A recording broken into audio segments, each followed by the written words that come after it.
Қарап көрсек, бүгінгі күні мына Қырғызстан көлі жерлері қоңсы өлкөлөрдө. Мына мисалы Кемпирабад Сусактагыч.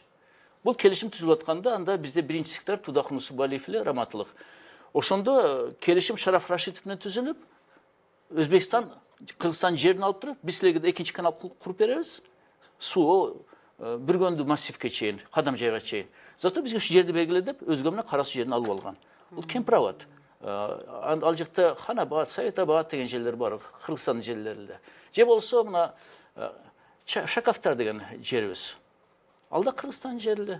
Аны да бирок бул жерде уже жетекчилер отуруп алып туруп, чай ичип атып өткөзүп коюшуптур. Андай жерлер көп. Бүгүнкү күнү Баткен Лейлек районуна барсак, көчө оң жағы Тажикстан, сол жағы Кыргызстан, же болсо мында алмак-салмак кете берет. Бир малды карасаң, Тажикстан туусу турат Кыргызстан жеринде.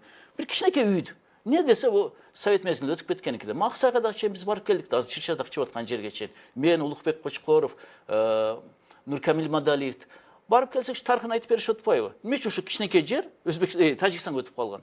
Караса, ал жерди тажик карабол кайтарчу экен. Пенсия чыгып атканда суранып эми мен ушунча иштедим. Ушул жерди мага өткөзүп берели, огород кылып алайын деп туруп. Огороддон баштап Тажикстанга өтүп кетти. Мына эми Тажикстан туусу турат ал жакта.